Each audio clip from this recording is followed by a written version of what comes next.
Hello guys, welcome back to the study. This is Dheeraj Kumar. कह रहे हो लास्ट टाइम क्या क्या रिवीजन करे, माथा कुछ समझ में नहीं आ रहा है। कुछ माथा में कुछ घुसा दो सर, कि हम लास्ट टाइम में पढ़ ले और हमारा नंबर ना पूरा में पूरा आ जाए। पहला बात तो इसे अगर ये सोच रहे हो ना कि हमको पूरा में पूरा स्कोर करना है, तो फिर आप एक बेवकूफ़ हो। आपको ये सोच के जाना लास्ट टाइम पे कि जो चीज़ हमने पढ़ा है उसका एक बार रिवीजन कर ले और हमारा एग्जाम बस बढ़िया जाए। ठीक है, बढ़िया इन द सेंस कि ये नहीं कि हम पूरा का पूरा अटेम्प्ट कर देंगे। तो 100% अटेम्प्ट करना भी एक प्रकार का बेवकूफ़ी कहलाता है। हर कोई अटेम्प्ट नहीं कर पाता 100%। और 100% अटेम्प्ट कर पाना बाहुबली वाला काम नहीं है। तुक्का मार के भी 100% अटेम्प्ट कर सकते हैं। फर्क ये है ना कि हर साल का कट ऑफ एनालाइज करो, उससे जो फाइनल मेरिट वाली मैं कह रहा हूँ, एनरोलमेंट वाली, उससे ज़्यादा स्कोर करने की कोशिश करो। ठीक है, बहुत ज़्यादा दिमाग पे प्रेशर लोगे कि हमको पूरा स्कोर करना है, हम एक्स ग्रुप से, हम वाई ग्रुप से हैं, हमको इतना स्कोर करना, तो फिर माथा सनक जाएगा। और जितना डरोगे ना, आप जो चीज़ें याद आएंगी आपने याद किया है, और जो चीज़ें याद आने वाली होंगी वो सब कहीं ना कहीं आप एग्जाम में भूल जाओगे, गारंटेड, प्रेशर की वजह से। क्योंकि एग्जाम में जब टाइमर चलता है उसका प्रेशर अलग हो रहा होता है एग्जाम में, और पहले से आप प्रेशर लेके जाओगे तो गुब्बारे की तरफ फट जाओगे। बात समझ में आ रहा है? तो प्रेशर सारा निकाल दो बाहर। माइंड में जो चीज़ भूसा भर रखे हो ना कि एग्जाम बहुत डिफिकल्ट है, कुछ डिफिकल्ट नहीं है, मस्ती से बन जाएगा। अगर आपने प्रिपरेशन बहुत ज़्यादा बढ़िया से कर रखा है तो सुनो बात, जब बहुत ज्यादा चीज पढ़ लिया बस आपका रिवीजन करो, तब फिर काहे डर रहे हो भाई? मॉक टेस्ट में नंबर भी बढ़िया आ रहे हैं, फिर भी डर रहे हो आप, तो ये बेवकूफ़ी है। अब नई चीज़ों को पढ़ना छोड़ो, ज़्यादा से ज़्यादा 90% टाइम अपना फोकस होना चाहिए रिवीजन पे। 10% चीज़ों पे दो, मतलब 10% टाइम को ही दो नई चीज़ों पे, जो वो नई चीज़ है जो कम टाइम के अंदर सीखा जा सकता है।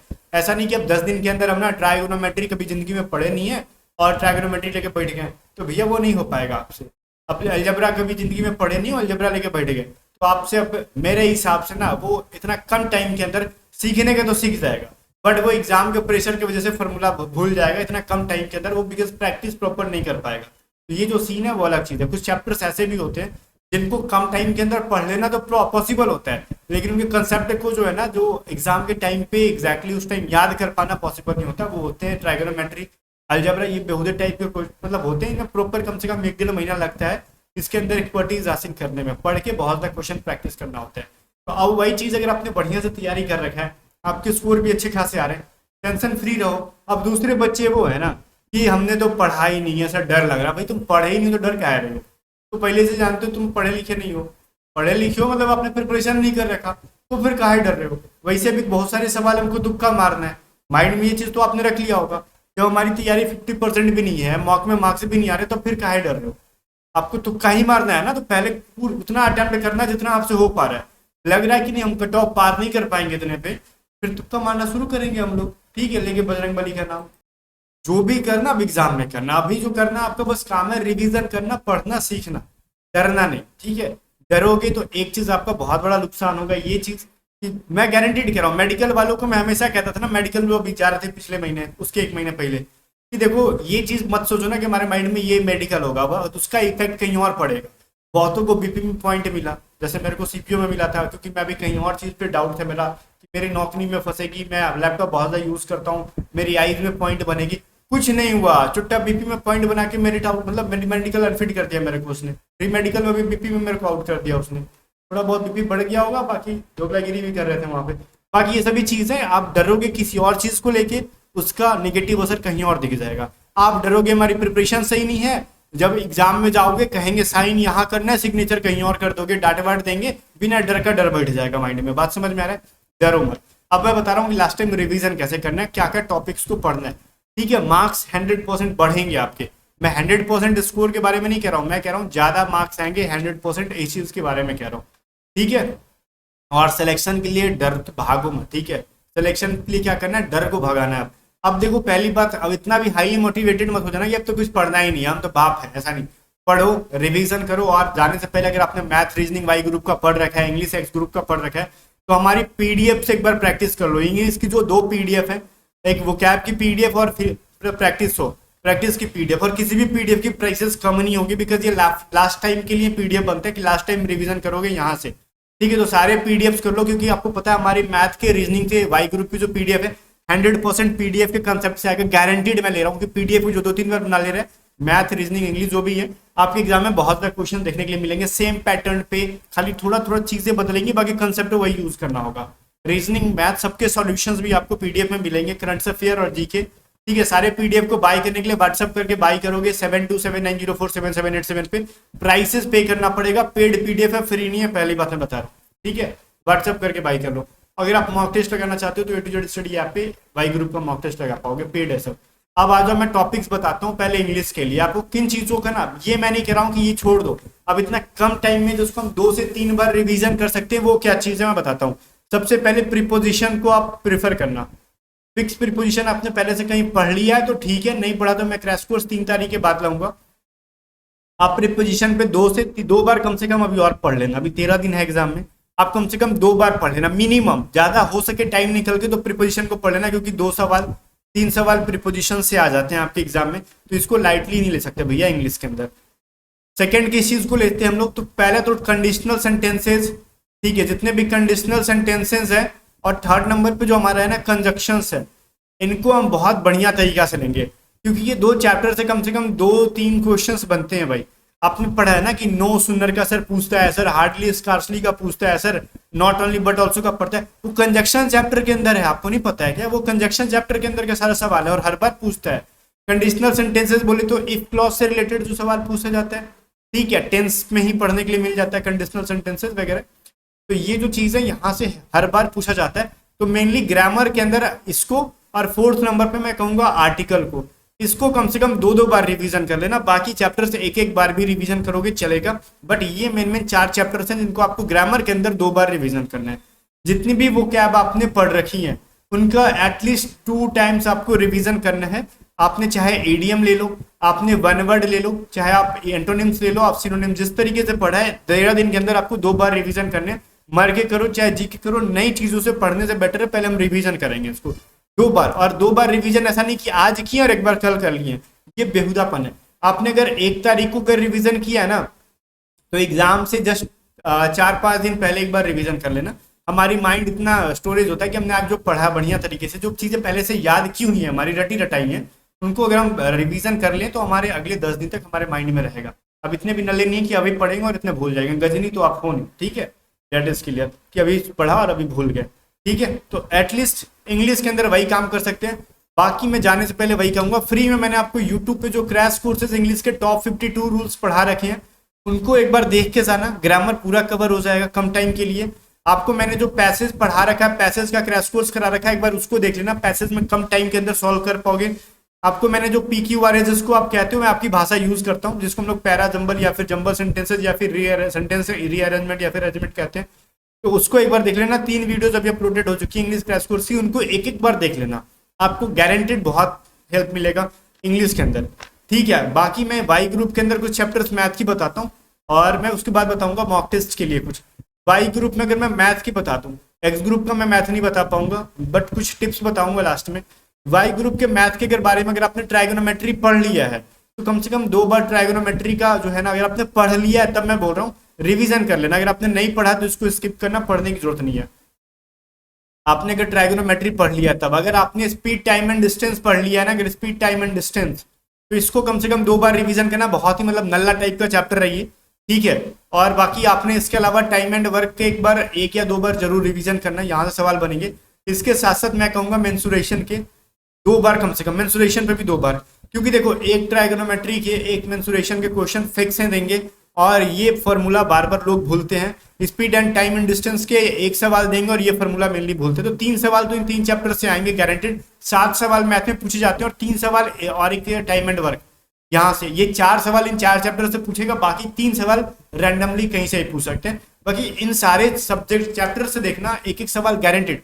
ट्राइगोनोमेट्री का वाई ग्रुप के रागा के अंदर 1 पूछेगा, स्पीड टाइम एंड डिस्टेंस 1 पूछेगा, टाइम एंड वर्क 1 पूछेगा, मेंसुरेशन 1 पूछेगा, 4 सवाल मिनिमम पूछेगा। अगर हम मैथ में कुछ भी अभी टाइप के रिवीजन ना करें, मैथ हमारा एवरेज है, फिर भी इन 4 चैप्टर्स को 2-2 बार रिवीजन करके सवाल चारों के चारों सही कर दे एग्जाम में, तो मैथ में 4 नंबर भैया फिक्स है, ठीक है, फिक्स है, मैं बोल रहा हूँ फिक्स है। अगर हम रीजनिंग की बात करें तो रीजनिंग में मैं कुछ नहीं कह सकता, सब चीजें हैं, सारे इंपॉर्टेंट है, बिकॉज रीजनिंग एक बहुत बड़ा सेक्शन है, जहाँ पे आपको सारी चीजों को बहुत, मेरे हिसाब से 3-4 दिन के अंदर पूरा रिवीजन कर लोगे, आप क्वेश्चंस प्रैक्टिस कर लोगे। रीजनिंग की जो हमारी PDF है ये वाली, इसको मैं कहता हूँ आप 4 से 5 दिन के अंदर पूरा का पूरा बना लोगे। 4 दिन के अंदर तो फर्स्ट टाइम बना लोगे, अगले 2 दिन के बाद रिवीजन भी कर लोगे, 6 दिन में आप 2 बार इसको पढ़ लोगे, गारंटेड मैं कह रहा हूँ। बहुत ज़्यादा टाइम भी नहीं देना पड़ेगा आपको, 3-3 4-4 घंटा नहीं देना पड़ेगा, 2-2 3-3 घंटा देखे हुए पूरा कंप्लीट कर लोगे। तो रीजनिंग हमारे पीडीएफ से एक बार बना लेना, मैथ भी बना लेना। अब मैं कहता हूँ जीके में क्या पढ़ना है क्या छोड़ना है। करंट अफेयर जो मैंने अपने पीडीएफ में दे रखा है वो पढ़ लो, या फिर अपने करंट अफेयर की नोट भी कहीं से भी बना रखी है। मेनली आपको नोबेल प्राइज पढ़नी है, इसके बाद जितनी भी स्पोर्ट्स से रिलेटेड मैंने बताया आपको यहाँ पे, Asian game, Olympic, Commonwealth game, grand slam में ओपन जैसे ना US open, French open, Australian open, Wimbledon, ये सभी चीजें पढ़ लेना। और आईपीएल जो है उसको पढ़ लेना, मेन स्पोर्ट्स से पढ़ लेना, क्योंकि यहाँ से सवाल एयरफोर्स की आदत है पूछती है, डिफेंस एक्सरसाइज से कभी कभार पूछता है, और ये सभी चीजें आपको मेनली पढ़ लेना है। इसके बाद अगर हम करंट अफेयर में कुछ फिक्स डेटा कहें तो फिक्स नहीं है, जो चीजें फिक्स थी मैंने बताई, बाकी उसके अलावा अगर अपने हमारी पीडीएफ ली तो पीडीएफ पढ़ लेना, ठीक है। तो ये सभी चीजें मैंने रगा कभी क्लियर कर दिया। बताते हैं मॉक में, चाहे आप एक्स के हो चाहे वाई के, मॉक के अंदर आप मॉक लगा रहे हो ना, 2-3 चीजों पे फोकस करना। मॉक में बोलता ना हर बार कि मॉक के अंदर 2-3 सेगमेंट होते हैं। पहली बात तो वो कि मॉक के अंदर पहली चीज वो, अगर मान लेते हैं मॉक के अंदर ये होता है ना कि जो चीजें हमारी गलत हो गई, हमने जो सही किया ना उसको हम देखते नहीं है, पहला बेहुदा है, ये बेहुदापन है। जो चीज हमने सही किया उसका सॉल्यूशंस भी देखो, अभी एग्जाम के टाइम पे देखो, लास्ट के 13 दिन तक आप देखो। मान लेते हैं मॉक मैंने लगा दिया, मान लेते हैं मेरे को कितना नंबर का पेपर है भाई, ये हो गया आपका 20 और उधर हो गया 50-70 नंबर का पेपर है एक्स ग्रुप का, और ये हो गया इनका हो गया 50 नंबर का पेपर हो गया, ठीक है वाई ग्रुप का। अगर मैं ये कहता हूँ मैंने 70 नंबर का स्कोर किया या फिर 50 नंबर का अटेम्प्ट किया, जो भी है, इसमें मेरे आगे मान लो 55 नंबर, वाई ग्रुप में मेरे आगे मतलब मान लेता हूँ मैं आपके वाई एक्स में आगे 55 नंबर, वाई वाले दे रहे हैं, मान लेते हैं वाई के आ जाते हैं 42-43 जो भी नंबर आ रहे हैं। तो इसका मतलब ये नहीं कि 42 नंबर मेरे आए ना तो मैंने 43-44 कहीं ना कहीं सही कर रखा था, उनको हम नहीं देखेंगे, जो मेरी गलती है वही हम देखेंगे। आप बड़े बेवकूफ हो, क्योंकि आपको भी पता है कि आप तुक्का मारते हो, झूठ मत बोलना, आपको भी पता है कि आप कुछ ना कुछ तुक्का मारते हो।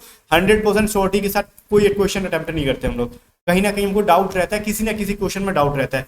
तो हो सकता है जो क्वेश्चन में अभी आपको डाउट हो, ध्यान से सुनो मैं क्या बोल रहा हूँ, चाहे एक्स के हो चाहे वाई के हो, जिस क्वेश्चन में आपने तुक्का मार दिया वो सही हो गया मान लेते हैं, और वो क्वेश्चन एग्जाम में आ जाए, जरूरी नहीं कि बार बार तुक्का हम एक ही तुक्का मारे, हो सकता है वो चीज एग्जाम में हम भूल गए हो कि हमने कहीं ना कहीं इसको मॉक में देखा है, क्योंकि हमने तो तुक्का मार रखा है, और वही चीज आपके रियल एग्जाम में आके तो फिर क्या करोगे, तो अंडर मच जाएगा, फिर वहां गलती कर दिए तो बाद में पछताओगे, लिए हमने तो मॉक में सही कर रखा था, एग्जाम में तो गलती कर दिया। इसलिए जो सवाल आपने सही किया उसको भी एक बार पढ़ोगे, आपको देखना है क्या हम इसमें श्योर थे बिल्कुल भी इस सवाल को आंसर किया, जब हमने किया 1 घंटा कम से कम मॉक पे टाइम दो, तो जो हमने क्वेश्चन अटेम्प्ट किया क्या हम श्योर थे बिल्कुल भी कि पूरे 100% कॉन्फिडेंट होकर हमने इसका आंसर किया था, लगता है कि हाँ तो ठीक है आगे बढ़ो, लगता है कि नहीं हम कहीं ना कहीं डाउट में आके इसको आंसर कर रखे थे, ठीक है। तो उसको फिर से ट्राई करो, फिर से ट्राई करने पे अगर गलत आंसर आने लगता है तो जो चैप्टर का वो टॉपिक है उस मतलब मैं जैसे मैं एग्जांपल ले रहा हूँ कि मान लो मेरी मैथ में ना ट्राइगोनोमेट्री की गलत हो गई, ट्राइगोनोमेट्री मैंने सही कर रखा टेस्ट के अंदर, लेकिन मैं दोबारा जब बना रहा हूँ तो मेरा गलत हो रहा है, लग रहा है कि मैंने तुक्का मार रखा था भाई, तो वो ट्राइगोनोमेट्री का इस बार भैया रिवीजन आपको चाहिए, नहीं तो फिर एग्जाम खा जाएगा आपको, अदरवाइज थोड़ा सा लापरवाही एग्जाम खा जाएगा आपको, ठीक है। इसी तरीके से इसको फॉलो करते जाओ। गलतियां 2-3 टाइप की होती है, गलतियां मान लो रॉन्ग क्वेश्चन जो हमारे हो रहे हैं 2 टाइप के, एक तो वो जो हमने पढ़ रखा है वो भी गलत हो गया, दूसरा वो जो हमने नहीं पढ़ा फिर भी गलत हो गया, तीसरा मैं बताऊंगा कौन सा, ठीक है। पहला वो जो हमने बिल्कुल भी बढ़िया से पढ़ा है, ठीक है, हमने 2-3 बार रिवीजन किया फिर भी गलत हो गया, दूसरा वो हमने बिल्कुल नहीं पढ़ा, तीसरा वो जो हमने जस्ट एक बार पढ़ा है वो गलत हो गया। तो जो आपने नहीं पढ़ा वो गलत हो गया, उसको छोड़ दो, आप मत पढ़ो, मैं क्या बोल रहा हूँ मत पढ़ो।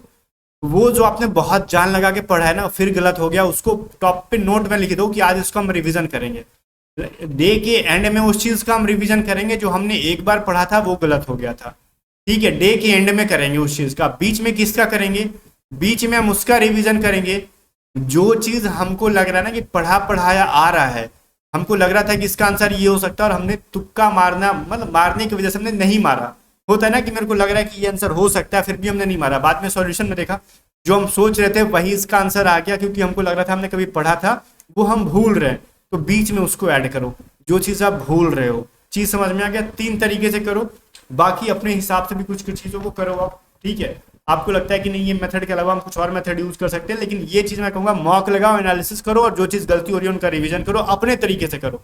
ये मेरा तरीका था जैसे मैं रिवीजन करता था एग्जाम के टाइम पे, और अभी भी मैं प्रिपरेशन अलग से नहीं करता हूँ, मॉक ही लगाता हूँ और जो चीज़ गलती होती है बस एक बार मतलब उसका रिवीजन कर लेता हूँ। बाकी वाई ग्रुप की मॉक टेस्ट आपको स्टडी ऐप पे मिल जाएगी, रिवीजन करो, डरो मत। सारी पीडीएफ्स को बाय करने के लिए व्हाट्सएप करोगे 7279047787 पे और पीडीएफ बाय करोगे। मैं यही कहूंगा कि एग्जाम के टाइम पे जो डरेगा उसका कहीं ना कहीं बहुत बड़ा नुकसान होने वाला है एग्जाम के अंदर, क्योंकि एग्जाम उसका अच्छा जाएगा। ठीक है, एक चीज बिलीव करो कि आपका एग्जाम अच्छा जाने वाला, आप खामा खा डर रहे हो। एग्जाम आपका पता है कब खराब जाता है, आप डर के जा रहे हो। आपसे वो कहेंगे भैया तुम लेफ्ट थंब लाओ, तो आप गलती से राइट दे दोगे डर के मारे। आपसे कहेंगे सिग्नेचर यहाँ करो, आप कहीं और सिग्नेचर कर दोगे। आपसे ईमेल आईडी पूछा, आप ईमेल भूल जाओगे। तो वो आपको डांट देंगे और बहुत कस के डांटेंगे वहाँ पे। ठीक है, क्योंकि आपके वहाँ पे सगे नहीं बैठे वो लोग, वो सब ऐसे ही नल्ले होते हैं। मतलब वहाँ के जो मतलब ऑनलाइन कैफे वाले जो होते हैं ना वो लोग, हम एयरफोर्स ऑफिसर को अगर छोड़ दें तो वो नहीं डांटते हैं, वो बड़ा प्यार से बात करते हैं। ये जो दो पैसे पे जो नहीं काम कर रहे होते हैं, ये लोग अपने आप को ओवर स्मार्ट समझते हैं, वो अजीब तरीके से बिहेव करते हैं। ये लोग बड़ी नल्ले होते हैं, मतलब अजीबो गरीब बिहेव कर देंगे आपके साथ, आपका दिन खराब हो जाएगा। तो प्रेशर लेके मायने मत जाओ, इन नल्लों से बचना है आपको तो बढ़िया से जाओ। ठीक है, अदरवाइज आपका दिन खराब कर देगा यही लोग, तो फिर पूरा एग्जाम खराब हो जाएगा। एकदम रिलैक्स होके जाओ। एग्जाम सेंटर के बाहर जब भी जाना, 4 लोग मिलेंगे, उनसे बात करना, भैया तू बता क्या हाल चाल है। एग्जाम में फोड़ना है, एक दूसरे को बस मोटिवेट करना। ये नहीं कि कितना तैयारी गया, मौके में कितना आया, ये सब नहीं पूछते भाई। तुमको क्या मतलब है, उससे शादी करना है क्या? लड़का चाहे लड़की तो पूछ रहे हो, तुमको शादी वादी करना, रिश्ता फिक्स कराना, ये सब कुछ नहीं। बस रिलैक्स होके और बता भाई कहाँ से आए हो, कब आए थे, ये सभी चीज़ें के बारे में डिस्कस होनी चाहिए एग्जाम सेंटर के बाहर। ये नहीं कि तुम्हारा मॉक में क्या आया, तुम्हारा पिछला सिलेक्शन है, कौन सा अटेम्प्ट है। दूसरे का टेंशन अपने सर काहे लेना है, अपना काम से मतलब रखना। और मिलते हैं नेक्स्ट वीडियो में, तब तक के लिए बाय बाय। वीडियो को लाइक करके शेयर कर देना।